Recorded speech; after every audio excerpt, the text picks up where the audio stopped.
द्वितीय श्रीक्षेत्र बारिपदारे देवस्नान पूर्णिमा 108 गरा जलरे महाप्रभुंको महास्नान पूर्णिमा भक्ति परंपरा और पुराणर अलौकिक मिलन।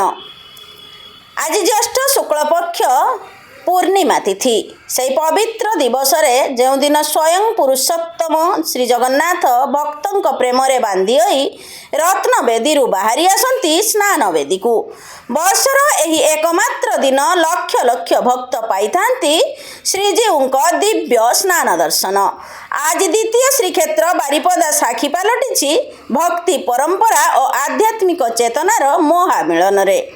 स्कंद पुराण और श्री जगन्नाथ संस्कृति अनुसार आज दिनटी हेउची महाप्रभुंक आविर्भाव तिथि। सेथिपाई देवस्नान पूर्णिमा रे श्री जगन्नाथ बलभद्र माँ सुभद्रा और सुदर्शन को रत्न सिंहासन पहंडी बीजे स्नान मंडप को अणा जाए। घंट घंटियाल मृदंग झांझ और हरिबोल ध्वनि रे प्रकंपित होई उठे समग्र बारिपदा सहर।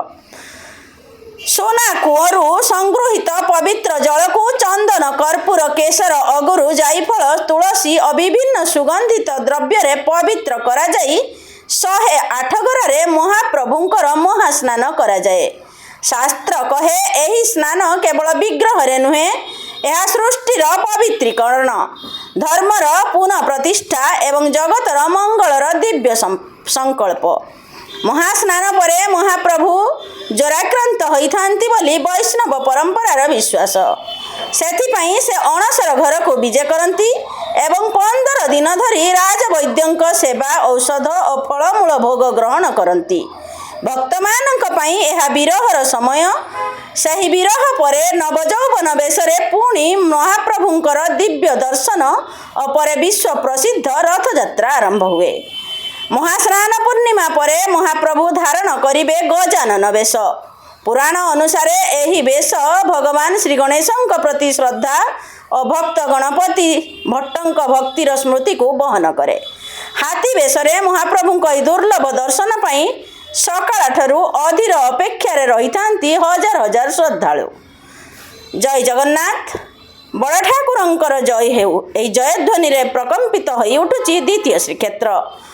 धूपर सुबास चंदनर महक शंखर नाद वेदमंत्रर ध्वनि एवं भक्तंक आखिरु अवारित अश्रु मिशी सृष्टि हेउछि एक अपार भक्तिमय परिवेश। अनेकंक विश्वास आजिर दिन रे महाप्रभु को स्नान दर्शन कले जन्म जन्मांतरर पाप क्षय हुए एवं मोक्ष प्राप्तिर पथ सुगम हुए।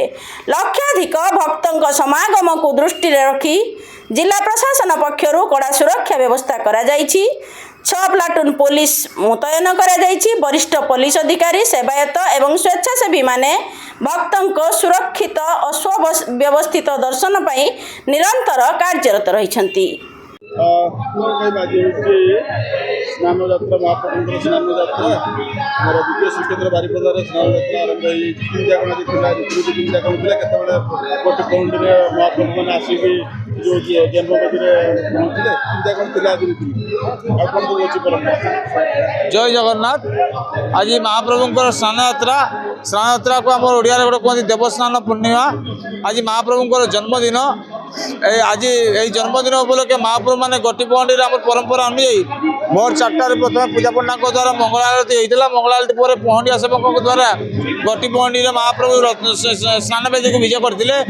स्नान वेदी विजय करने गंगा आवाहन होता। गंगा आवाहन पर बर्तमान 3 पूजा पंडा उपचार पुरोहित शस्त्र ब्राह्मणों द्वारा महाप्रभु बर्तमान स्नान उत्सव समापित 108 गरा जल बर्तमान बर्तमान आप पुष्पालक सभारक सेवकों द्वारा महाप्रभु बर्तमान जो परंपरा चंदन वेश बर्तमान हे महाप्रभु कपाल बल्लभ भाई साण मेला दिन सारा भक्त भाई चलो। पवित्र स्नान यात्रा आज प्रभुंर पवित्र देवस्नान पूर्णिमा और बारिपदा जेहेतु आमर द्वितीय श्रीक्षेत्र रूपे सुप्रसिद्ध एठी आमर प्रभुंर जहाँ रीतिनीति अच्छी अत्यंत श्रृंखलार सहित समापन होती। आम स्वतंत्र पुलिस अरेंजमेंट करूँ। आमर 6 प्लाटून फोर्स आउ पाखापाखि 40 जन ऑफिसर्स 3 जन डीएसपी जड़े एडिशनल एसपी संपूर्ण भाव ଆଇନ ଶୃଙ୍ଖଳା କେମିତି ରକ୍ଷା କରାଯିବ ଆଉ ଆମର ଯେଉଁ ଭିଡ଼କୁ କେମିତି ନିୟନ୍ତ୍ରଣ କରାଯିବ ସେଥିପାଇଁ ସ୍ୱତନ୍ତ୍ର ଯୋଜନା କରାଯାଇଛି ଏବଂ ଆମେ ସମସ୍ତେ ଏଥିରେ ନିୟୋଜିତ ଅଛୁ। ଆଉ ଆପଣମାନେ ଦେଖୁଛନ୍ତି ଭକ୍ତମାନେ ସମସ୍ତେ ଲାଇନରେ ଆସୁଛନ୍ତି ଆଉ ଅତ୍ୟନ୍ତ ଶୃଙ୍ଖଳାର ସହିତ ଯାହା ପ୍ରଭୁଙ୍କର ସ୍ନାନଯାତ୍ରା ଦର୍ଶନ କରିବା ପାଇଁ ଅତ୍ୟନ୍ତ ଶୃଙ୍ଖଳାର ସହିତ ଆସି ଦର୍ଶନ କରୁଛନ୍ତି।